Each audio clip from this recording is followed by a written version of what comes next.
Welcome to my YouTube channel. Shravanti Jana के YouTube channel में आप सबका बहुत स्वागत है।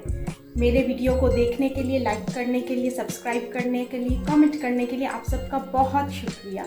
मेरे वीडियो को अंत तक देखिएगा। अंत में आप सबके लिए एक क्वेश्चन है जिसका आंसर आप सबको मुझे कमेंट बॉक्स पर करना पड़ेगा।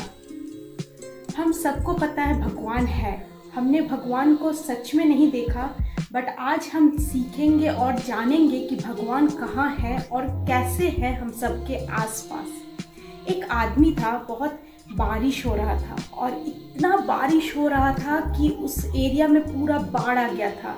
मतलब कि अगर कुछ देर तक वो आदमी उस जगह पर अगर रहता तो वो पक्का बारिश के पानी से डूब के मरने वाला था। तो उसने भगवान को बहुत प्रे किया कि भगवान आप आओ और आप मुझे इस जितने भी मुसीबत है आप भी मुझे इससे बाहर निकालोगे। उसने भगवान को बहुत विनती की, बहुत प्रे किया। तो फाइनली हुआ क्या, बारिश हो ही रही थी, उसके बीच में एक आदमी आया। आदमी एक बहुत बड़ा लकड़ी का पटरा लेकर आया था और वो स्विम कर रहा था। तो उसने उससे कहा कि आप तो भीग रहे हो, कुछ देरी बाद आप तो डूबने वाले हो, चलिए चलिए मैं आपको इस पटरे में बैठा लेता हूँ और आपको किसी सुरक्षित जगह पर पहुँचा दूंगा। तो वो आदमी जो भीग रहा था वो बोला नहीं, भगवान आएंगे मेरा मदद करने, आप चल जाइए। मैंने भगवान से बहुत विनती की है, भगवान खुद मेरे लिए आएंगे।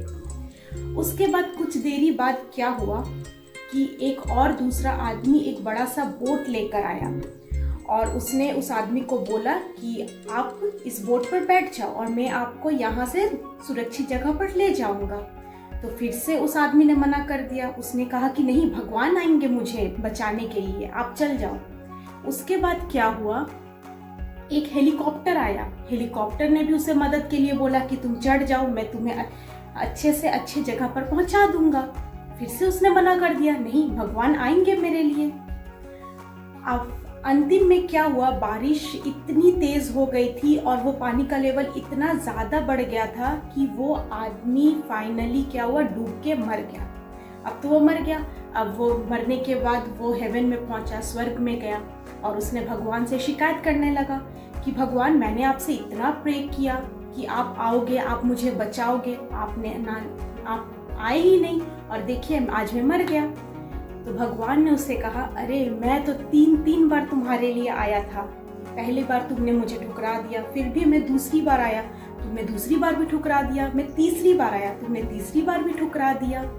तो उसने कहा कि भगवान आप 3 बार आए थे। भगवान ने कहा, हाँ, ज़रूरी नहीं कि हम जैसा सोचे भगवान हमें उस तरह से हमें हर खुशी दे दे, बट भगवान हमें हमेशा हम जो चाहते हैं हमारे सामने वो भगवान लेकर आते हैं। हमारा काम क्या है, हमें उस सिचुएशन से अच्छी चीज़ों को निकालना है और ना कि उसमें से जो हमें बस बैठे ही रहना कि हम जैसा मांग रहे हमें डिट्टो एकदम सेम टू सेम वैसा ही चाहिए। वैसा कभी नहीं मिलेगा। बट हम जो मांग रहे हैं, ऊपर जो बैठा हुआ है वो हमारी सारी इच्छा पूरी करता है। बट दिक्कत ये है कि हमें तो बस वैसा ही चाहिए। मांगा है पिज़्ज़ा, तो अगर आप ला के दोगे सिर्फ मैदा तो हम बोलेंगे हम क्यों पिज़्ज़ा बनाएं। ऐसा नहीं है। अगर आप पिज़्ज़ा मांगोगे तो भगवान आपके लिए सारा सामग्री आपके हाथों के सामने ला देगा। तो थोड़ी सी मेहनत करके पिज़्ज़ा बना लो और खा लो। तो इसी से मैं ये बोलना चाहती हूँ कि हम जो मांगते हैं भगवान हर चीज़ पूरी कर देते हैं, बस हमें आंखें खोलकर उस चीज़ को पहचानने की देरी है। सो दोस्तों, कैसा लगा आपको ये स्टोरी? मेरे ख्याल से आपके लाइफ में भी ऐसी बहुत सारी इंसिडेंट्स हुई होंगी जिसमें आपको लगा होगा कि आपने भगवान को मदद के लिए पुकारा और भगवान कोई ना कोई रूप से आपके सामने मदद के लिए हाजिर हुए हैं। साक्षात भगवान तो नहीं आते, बट जो इंसान हमारे लिए मदद करने के लिए आते हैं वो हमारे लिए उस सिचुएशन के लिए भगवान हो जाते हैं। तो कमेंट बॉक्स पर आप लिखिए कि आपके साथ ऐसा क्या हुआ था और इसी के साथ ये स्टोरी आपको कैसा लगा आप ज़रूर मुझे कमेंट कीजिएगा और अगर आपको पसंद आया तो ज़रूर लाइक्स कीजिएगा। बाय बाय दोस्तों।